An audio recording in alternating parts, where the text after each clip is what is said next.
At my daughter's marriage, her future father-in-law saw me and said, "Throw that man out. He is not worth being with us." His son supported and said, "He is very poor. I hoped he'd show up here looking better, but I guess I was wrong." Then my daughter stood up and ended the wedding. She stood up for me and left the venue with me. Everyone was shocked. The next morning, what happened was rather unexpected. I will tell you everything. First, if you enjoy stories like this, you want to be part of the 10% of our viewers who click on the like button. This really makes us happy. If you are yet to subscribe to our channel, kindly support us today by subscribing to this channel. This helps us to bring you more beautiful stories.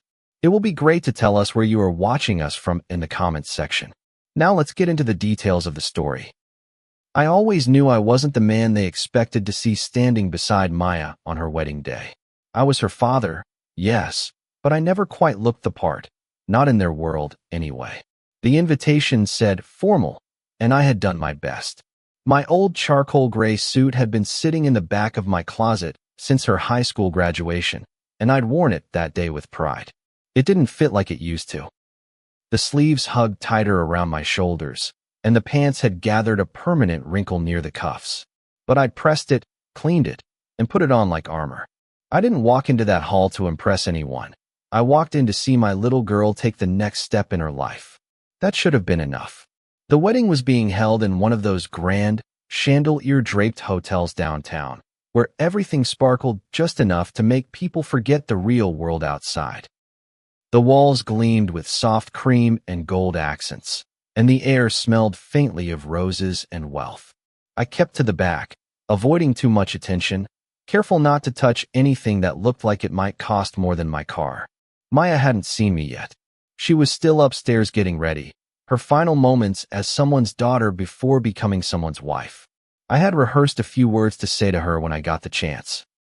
Nothing grand, just enough to tell her how proud I was, how grateful I felt to walk her down the aisle. But none of that ever happened. I didn't even make it past the first row of chairs. I was halfway to my seat when I heard the voice. Cold, commanding, and far too loud for the occasion. "Throw that man out," said a tall, broad-shouldered man in a navy suit. He stood near the stage, speaking to no one in particular, but making sure everyone could hear. "He is not worth being with us." His hand pointed straight at me like I was a stain on the carpet. There was a silence, a stunned kind that felt sharp, like broken glass underfoot. For a second, I thought maybe he'd mistaken me for someone else, but then I saw the look in his eyes. It wasn't confusion. It was contempt. Then his son, the groom, stepped forward.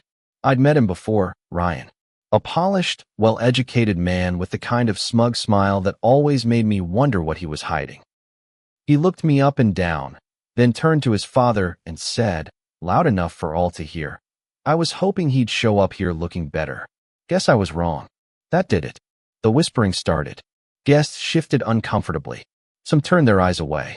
Others looked at me as if I had crashed the wedding, like some unwanted ghost they had to politely pretend didn't exist. I wanted to disappear, to walk out before Maya saw what was happening, but I couldn't move. My legs were frozen, my pride crushed under the weight of their laughter. I thought I could take it. I had spent most of my life being underestimated, looked over at business meetings, assumed to be the assistant rather than the owner, ignored by wealthier relatives who mistook my silence for ignorance. But this was different. This was my daughter's day, and they had chosen to humiliate me in front of everyone. And for what? A wrinkled suit? A job they didn't understand? A life I built without noise or show? I didn't look like them. That was my crime. I didn't have the glossy smile or the designer cufflinks. All I had was a quiet love for my daughter and the years I spent sacrificing so she could stand there today. And then, just as I began to turn, prepared to leave without another word, I heard her voice. "Dad," she said. I turned slowly. Maya stood at the top of the aisle, still in her robe, halfway through getting ready. Her hair hadn't even been pinned yet. She had heard it. Every word. Her eyes met mine, and something hardened in her face. Not shame, not surprise. Anger. Protective, blistering anger. She walked straight down the aisle, past the gasping guests, and didn't stop until she was standing right in front of Ryan and his father. "What did you just say to my dad?" she asked, her voice shaking, not with fear, but fury. Did you think I wouldn't hear? That I wouldn't care? Ryan reached for her arm. Maya, just calm down. He's your dad, but this is… Don't, she snapped, pulling away. Don't you dare try to excuse that. You humiliated him. You mocked the man who raised me, who sacrificed everything for me, who made me who I am today. And you did it in front of all these people like he was beneath you. You think I'm going to marry into that? His father stepped forward. You're being dramatic. This man, he's poor, Maya. You deserve better than. I am better than this, she said. And I'm better than both of you. Then, without waiting for another word, Maya turned to me, grabbed my hand, and said, Come on, Dad. We're leaving. The room erupted in shocked murmurs. The music halted. Someone dropped a glass. But I didn't hear any of it. All I felt was her hand in mine, warm and firm. I walked with her, down the same aisle she was supposed to be walking with someone else. Past judgmental eyes and mouths hung open. My chest rose with each step. Not in pride, not yet. But in disbelief. My daughter had chosen me. Not wealth. Not status. Not the life they sold her. She chose dignity. She chose family. We stepped outside into the cold afternoon light, the sun barely peeking through the clouds. I turned to her once the door shut behind us and said, Maya, you didn't have to do that. I don't want you to regret. I won't, she interrupted. Not for a second. I didn't cry. I should have, but I didn't. I was too stunned, too moved. She had given up everything in a heartbeat for me. And as we stood in that parking lot, our breath visible in the winter air, I knew something inside me had shifted. I wasn't invisible anymore. The next morning, I brewed a pot of coffee, sat at my kitchen table in silence, and made a single phone call to my lawyer. My voice was calm. I want every contract with Bernie Holdings canceled effective immediately, I said, and let's start preparing for acquisition. The coffee had gone cold by the time I hung up the phone, but my hand stayed wrapped around the mug like it still held some kind of warmth. I sat there for a while, unmoving, staring out the window at the empty street like I expected the world to knock at my door and question me for what I'd just done. It wasn't a rash decision, not really. It was a line that had been crossed so publicly, so viciously, that something inside me simply clicked. And maybe, for the first time in my life, I stopped trying to forgive people who never earned it. For too long, I had been the quiet man in the room, the one people underestimated or pitted or talked over. Even in boardrooms, I let the younger executives talk louder, act smarter. Let them believe I was just a silent partner with deep pockets and little pride. I didn't need their praise. I had my daughter. That was always enough. Until the moment I watched men reduce me to nothing in front of her. That moment rewrote everything. The lawyer didn't question it. She never did. Julie had worked with me for over 10 years and knew better than to challenge my tone when it turned cold like that. Understood, she said, typing furiously in the background. This will hit them hard. You realize that? You're still their largest supplier. You pull out, they'll bleed fast. I didn't answer right away. The truth was, I wasn't even thinking about the logistics. I wasn't thinking about spreadsheets, revenue losses, or legal consequences. I was thinking about Ryan's voice when he looked me in the eyes and said he had hoped I'd show up looking better. Like I was a problem he'd tolerated, one he'd secretly hoped would fix itself before the wedding. And that silent, smirking approval from his father as he said it, he is not worth being with us. I'd heard words like that before in my life, but never directed at me while standing on ground that should have been sacred. A wedding should have been about love, about connection, not hierarchy. I had built my fortune slowly. No investors, no fancy pitch decks or venture capital handouts. Just long nights, calloused hands, and an obsessive drive to never need help. I started out shipping industrial parts from a storage unit I couldn't afford, back when Maya was still in elementary school and I could barely pay for her lunches. Bit by bit, I grew the operation, one customer, one deal, one contract at a time. Eventually, I expanded into full-scale distribution. My name was never on the storefront. That wasn't the point. I preferred silence. People respected the unknown. But behind that curtain, I became the primary supplier for more than 40 mid-sized companies across the region, including Bernie Holdings. Bernie Holdings wasn't always run by snakes. Their founder, Mark Burney, Ryan's grandfather, was a shrewd but honest man who came up during the same rough stretch of economy I did. We'd clashed heads a few times in the early days, but ultimately respected each other. He didn't care how expensive my suit was. He cared about how quickly I could deliver on a promise. But that generation was long gone. Now it was Ryan's father, Leonard, who ran the place with a glass of bourbon in one hand and a pile of empty words in the other. He liked appearances. He liked people to know he was the one in charge. And above all, he liked to surround himself with people who made him feel superior, which meant I never got invited to their soirees. Not that I cared. But now it was different. By noon, the contracts were already being reviewed for withdrawal. Our logistics network had been the spine of Bernie Holdings' supply chain for 6 years. We moved their product with efficiency they could never replicate on their own. They had let themselves forget how dependent they'd become, and that was about to hurt. Maya found me later that evening in the garage. I was tightening bolts on an old bench she used to sit on when she was a kid, back when she'd follow me around with her little notepad and pretend to take orders like I was some big CEO. She didn't say anything at first, just leaned on the doorframe, arms crossed, watching me like she used to when she thought I didn't notice. "You made a call today," she finally said. It wasn't a question. I nodded. I did. She walked closer and sat on the bench beside me. "To Bernie Holdings?" I looked at her. She was wearing sweatpants and a hoodie, her hair pulled up messily, no trace left of the bride who was supposed to be married by now. "They won't be seeing another truck from us," I said quietly. Maya didn't flinch. "Good. That surprised me. You're not worried about how it'll look?" She shook her head. "Dad, if they treated you like that knowing who you were to me, then imagine how they treated people who couldn't walk away. That's not a company. That's a house of cards." I wanted to believe I had taught her that. But deep down, I knew she had always had a fire of her own. I had only ever tried to protect it. Still, a part of me struggled. "It's not about revenge," I said. "I just can't let them think that what they did is something you get away with. Not anymore." Maya reached for my hand. "Then don't let them." We sat there in silence for a while after that. I wasn't sure if I felt righteous or reckless, but I knew one thing. My daughter had walked away from everything because of me. She deserved better. And I wasn't going to let the people who belittled her family keep building an empire on my back. By the end of the week, Bernie Holdings had lost over 30% of its shipment capacity. Regional clients were complaining. Warehouses were missing deadlines.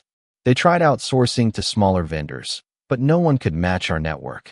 I watched from a distance, saying nothing, issuing no public statement. Let them guess. Let them scramble. I didn't need the world to know it was me behind it all, only them. But the silence wouldn't last, because the cracks were forming. And I knew it was only a matter of time before someone from the Burney family came knocking. 2 weeks to the day after the wedding, I opened my front door to find Leonard Burney. Face pale, hands clenched, a desperation in his voice I never thought I'd hear. "Please," he said, "can we talk?" Leonard Burney stood on my doorstep like a man used to being answered, not refused. He was dressed in a charcoal coat, silk scarf around his neck, but his face had none of the self-assured arrogance he wore at the wedding. That face, the one that had dismissed me with 7 words and a raised brow, was gone. In its place stood a man cracked open by consequence. His jaw was clenched like he was trying to swallow his pride, but it clearly didn't go down easy. Behind him, Ryan stood with his hands in his pockets, shoulders hunched, not quite able to meet my eyes. I didn't invite them in. I didn't need to. Let them make their apologies in the same world they made their insults, in public. "I think we should talk," Leonard said again, a little more softly this time. I leaned on the doorframe, taking my time before answering. "Funny. I remember trying to have a conversation with you not long ago, and you didn't seem too interested." "That was a mistake," he said quickly, like he'd rehearsed the line. "A bad moment. We misjudged." "You didn't misjudge," I said flatly. "You judged perfectly. You just didn't like the answer." There was a flicker of something in his eyes, shame, maybe, a recognition. But it didn't matter. The words had already been spoken. The knife had already been driven. And I wasn't here to stitch anything back together. I was here to let them feel the weight of it. We're losing clients, Ryan said suddenly, stepping forward. His voice didn't carry the same swagger it used to. He looked like someone who hadn't slept much. Half our shipments are delayed or dead in transit. And we've had 4 major buyers suspend contracts just in the last 3 days. People are saying we're unreliable, that we've lost our network. We haven't, obviously, but you have, I cut in. Because I was your network. Ryan shifted uncomfortably, glancing down at his shoes. I let the silence stretch. I wanted them to sit in it. No music, no suits, no chandeliers. Just the cold truth echoing through my front porch. Leonard cleared his throat. You made your point. Loud and clear. You embarrassed us. You hit us where it hurts. But this isn't good for either of us. I raised an eyebrow. Oh, you think this hurt me? His lips thinned. You lost a daughter's wedding.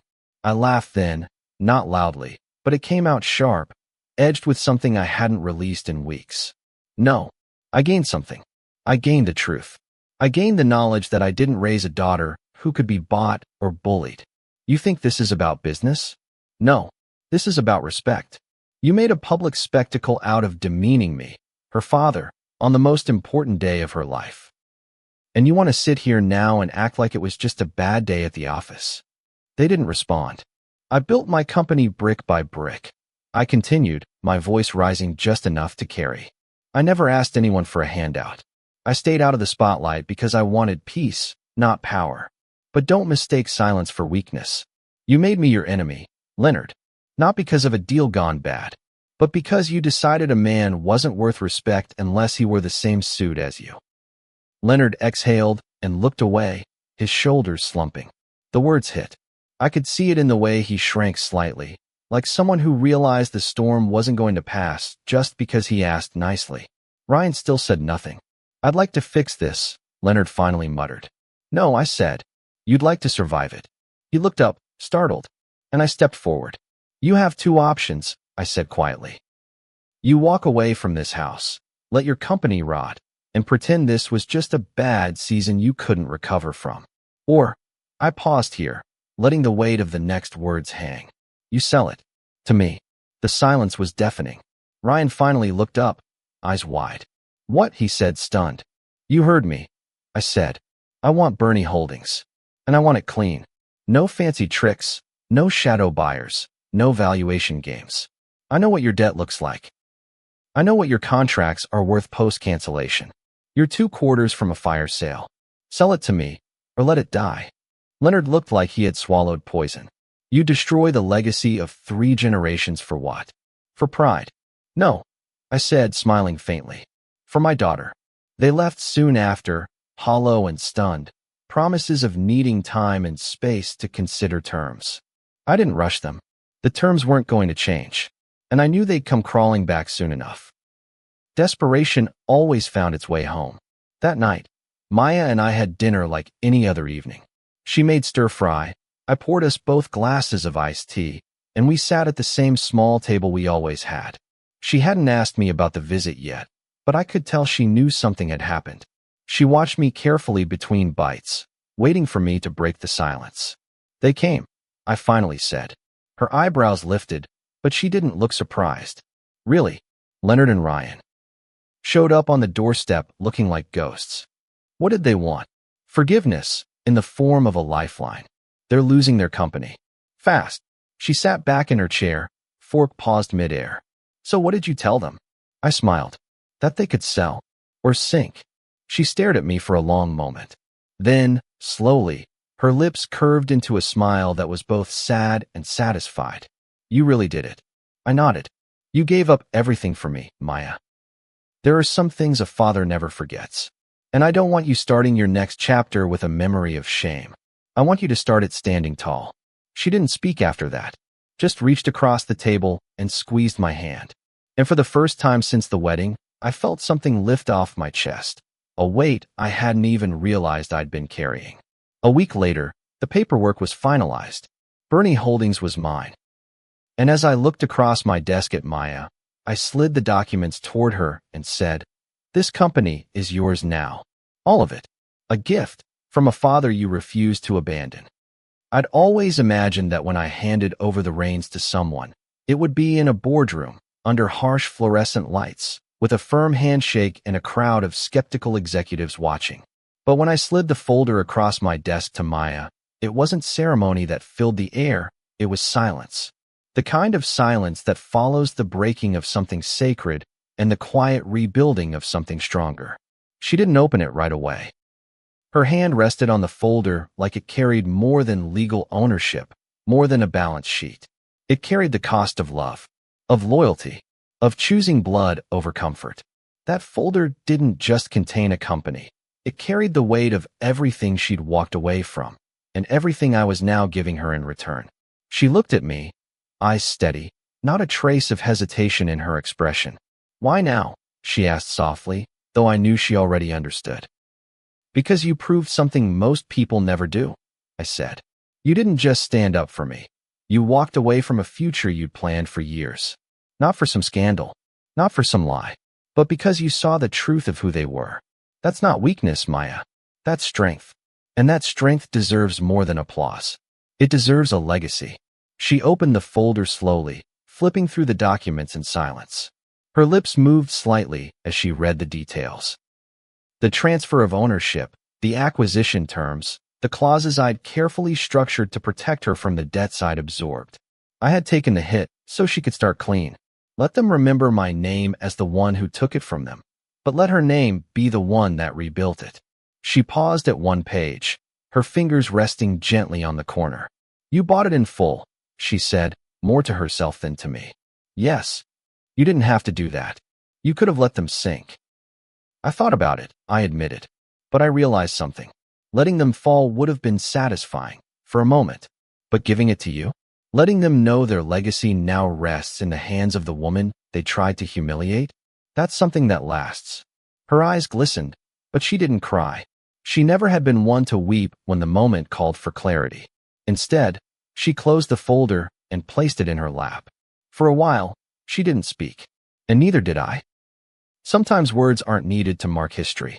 Sometimes, all you need is the presence of someone who earned their place, sitting across from you, knowing that their life just changed in a way that can never be reversed. The next week was a whirlwind. Maya stepped into the role with a quiet authority that caught even me off guard. She didn't walk into Bernie Holdings with vengeance in her eyes. She walked in with a notepad, a vision, and a list of names. The first thing she did was meet with the employees, individually, in small groups. Not the board, not the department heads, the warehouse workers, the drivers, the administrative staff. She asked them what had been wrong, what they'd been afraid to say, what they'd always hoped would change.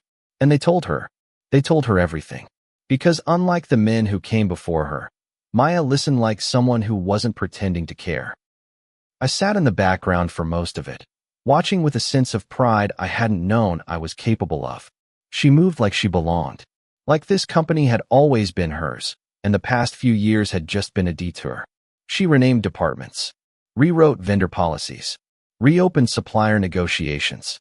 She didn't just inherit the company, she transformed it, one decision at a time, quietly, intentionally, powerfully. But change never comes without noise. The first week, it was whispers in boardrooms, former allies of Leonard Burney calling her impulsive, untested, emotional. By the second week, the media caught on. The headlines weren't cruel, but they weren't kind either. Bride turned boss, the billion-dollar breakup. Daughter dumps groom, inherits empire. They didn't care about the truth. They wanted the angle. And the angle was juicy. A rich man's daughter walks away from her wedding and takes over his failing company? The public ate it up. Talk shows debated it. Social media split into two predictable halves, those who admired her and those who called her spoiled. She didn't flinch. One night, I found her in the old den, curled up with a laptop and a half-finished cup of coffee. The room was dim, the only light coming from the screen. She didn't look up when I walked in, just kept typing. "They're calling me the ice bride now," she said without humor. "They called me a ghost once," I replied, settling into the chair across from her. She glanced up, curious. "Back when I was starting out," I explained, "I'd walk into meetings and people would act like I wasn't there. Like my silence made me invisible. But ghosts, Maya, ghosts see everything. And we remember. That made her smile. Not a big one. Just enough. She leaned back. I don't want revenge, Dad. I really don't. I just want to prove I was never theirs to begin with. You already have, I said. Every time you show up, every time you make a decision with integrity, you prove it. She nodded, staring off for a moment before closing the laptop. I don't know if I can fix everything they broke. You're not supposed to fix what they broke, I said gently. You're supposed to build something new, something better. The truth was, I still wrestled with it. Part of me wondered if I'd gone too far. If buying the company had been more about my pride than her future. If I'd mistaken vengeance for justice. But every time I saw her walk into that building with her shoulders back and her name on the door, I knew the answer. This wasn't about revenge anymore. This was about a daughter who had stood tall in the face of humiliation and deserved to run something that matched her worth. But not everyone was ready to move on. The phone started ringing. A cousin, an old friend of Leonard's. Even a distant aunt I hadn't heard from in years. And slowly, I began to realize this wasn't just about us anymore. The family was waking up, and not everyone liked what they saw. The first call came from my cousin Rena, the one who always managed to straddle the fence no matter what side was burning. She hadn't reached out after the wedding, hadn't sent a message, hadn't even liked one of Maya's posts online. But now, with the headlines growing and the story morphing from a scandal into a statement, suddenly she had something to say. She opened with the usual small talk, asking how Maya was adjusting, how I was holding up. But underneath the pleasantries, her voice carried a nervous undertone, like she was feeling around in the dark for a flame that had already burned her bridge down. I just wanted to say, she began slowly, that while I don't agree with how Ryan and Leonard treated you, I also think there could have been a more dignified way to handle it. There it was, the backhanded concern, the moral gray area people love to paint when they're afraid to pick a side. I didn't respond right away. I let her sit in the silence, the same way I'd let Leonard and Ryan sit in theirs. Let the discomfort stretch, let the air grow heavier until she realized she wasn't just chatting with some harmless old uncle anymore. She was speaking to a man who had drawn a line and who had no intention of stepping back over it. What would have been dignified? I finally asked, letting them insult me and smiling through it? Letting my daughter marry into a family that sees her father as disposable. She sighed, a long, performative sound. It's just you could have walked away quietly. You didn't have to take the whole company down with you. I didn't take anything down, Rena, I said calmly. I built something, and then I took back what they tried to claim as their own. That was the theme of every call that followed. One after another, they came, not out of genuine concern, but from the kind of discomfort people feel when someone disrupts the family mythology. For years, I had played the quiet cousin, the background brother, the invisible man who showed up with gifts but never opinions. They were fine with me in silence, fine with me poor, and even fine with me successful, as long as I stayed out of the spotlight. But now I was a headline. Now Maya was a symbol, and symbols are dangerous. They remind people that roles can change. That power is not inherited. It's taken, moment by moment, choice by choice. One aunt called Maya dramatic. Another asked me if I was worried about her marriage prospects now.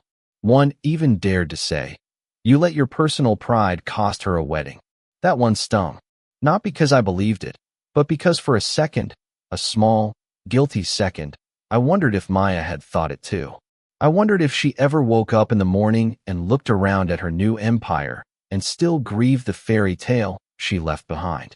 That night, I knocked gently on her door and asked if she had a minute. She was in sweatpants again, glasses on, hair pulled back, her boss mode swapped for something softer. She was editing a press release, but she closed her laptop the moment she saw my face. She must have read something in it. "Everything okay?" she asked. "I've been getting calls," I said, settling into the armchair near her window. "People have opinions." "Of course they do," she muttered. "Let me guess, they think I should have stayed quiet, and you should have stayed invisible." I chuckled, though the humor didn't quite reach my eyes. "Something like that."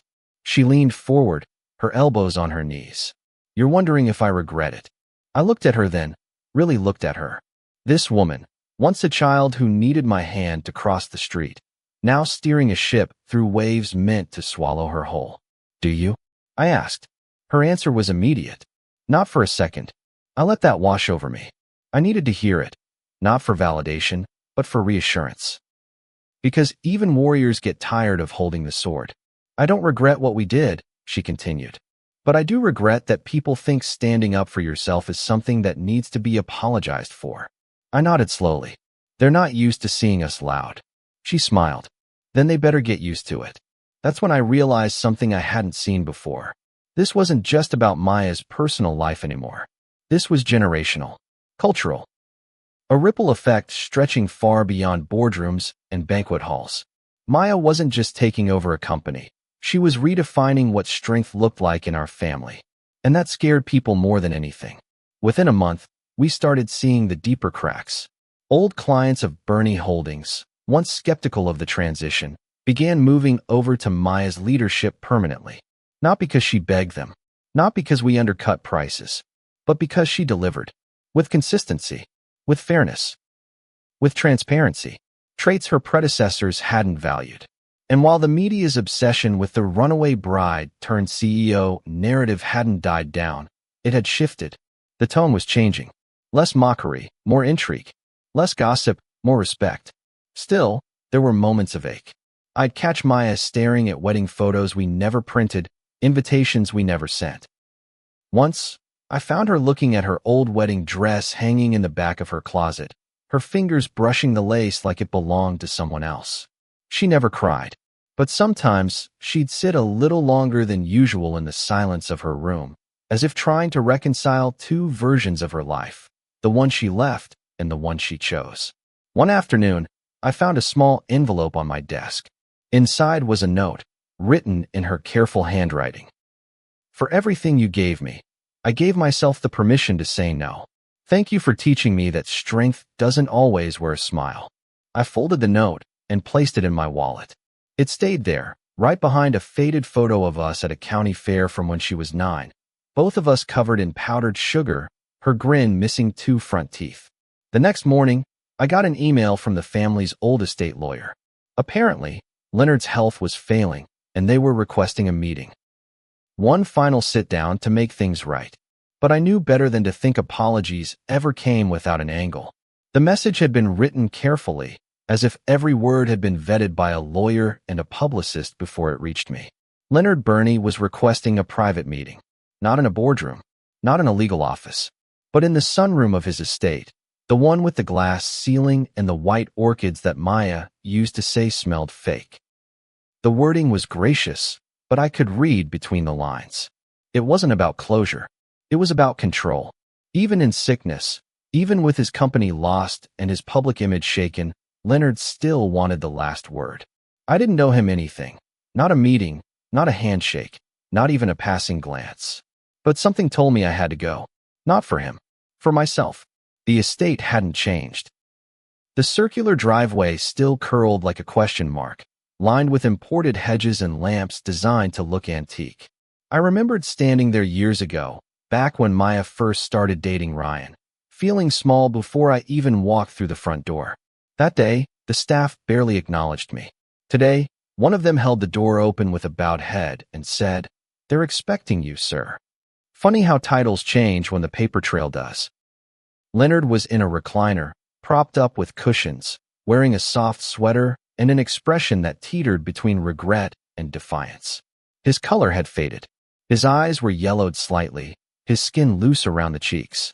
But even as he reached for a glass of water, I could tell. This was a man still fighting the idea of his own fall. And not because of age or illness, but because he'd never learned how to live without being the most important man in the room. "Thank you for coming," he said hoarsely. I nodded once but didn't sit. "You didn't have to," he added. "I know." He looked down into his glass, swirling it slowly. "I'm not going to pretend I didn't say what I said that day. And I won't insult you by pretending I didn't mean it at the time." That part caught me. The honesty. It landed sharp but fair, like a cold slap that somehow felt more respectful than the usual sugar-coated lies people offer at the end of things. He looked up and studied me with tired eyes. "I thought you were small," he said. Because you weren't loud. Because you didn't show off.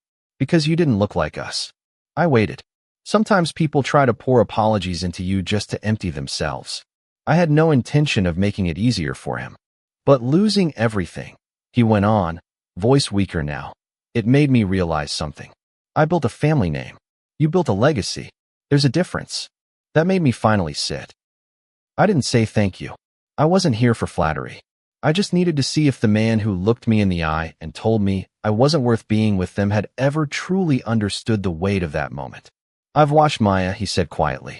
She's doing things with that company no one in my family ever could. People respect her.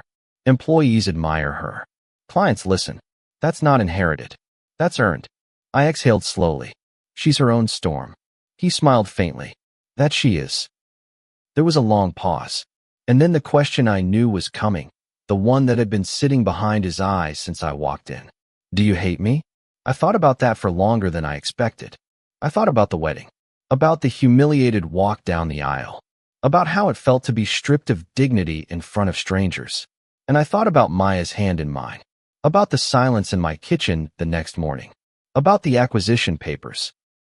About every insult that turned into a stepping stone. No, I said finally.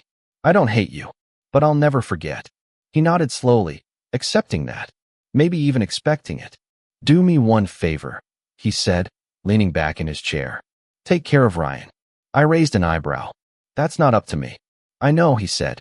But if he ever comes to his senses, don't close the door completely. It was the most human thing Leonard Burney had ever said to me. And the most painful.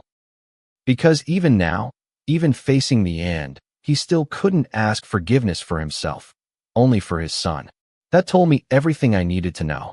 He would die clinging to the illusion that his son was the one who could still be redeemed, even if he never had the courage to say the words aloud. I stood to leave. Take care of yourself, Leonard. I'll try. But we both knew he wouldn't.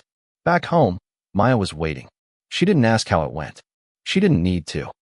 She could see it in the way I walked in, the way my shoulders had relaxed, not with peace, but with resolution. She was sitting at the kitchen counter, a half-empty mug of tea beside her, a contract on her screen. I watched her for a long moment, the way she tilted her head slightly as she read, the way she tapped her pen thoughtfully against her cheek. That was her now, not someone's almost wife, not a daughter quietly loyal. She was a force. She was the boss. She was the woman who turned her back on comfort and walked with her father into the fire. I sat down beside her and passed her the folded note I'd written that morning, unsure if I'd even hand it over. She read it silently. Just one line. You were never walking behind me, Maya. You were walking beside me. She didn't say anything. She didn't need to. The way she looked at me. Like I was no longer the invisible man at the wedding, but the man who gave her the map and watched her build the kingdom. That was enough. That night, I sat on the porch as the sun dipped behind the trees, feeling the kind of stillness you only earn after standing your ground. I didn't burn bridges. I let people walk away from them. I didn't destroy a family. I protected my own. And in the end, the man they tried to throw out became the one thing they couldn't ignore. Sometimes the deepest respect we earn doesn't come from making noise. It comes from standing still while others try to push us down. This story wasn't about revenge. It was about remembering your worth when the world forgets it. If you've ever been dismissed, insulted, or overlooked, and someone stood by you anyway, share your story in the comments. Who stood with you when no one else would? If this story moved you, don't forget to like, share it with someone who needs to hear it, and subscribe for more powerful stories about family, boundaries, and the strength it takes to walk away. See you soon in the next one.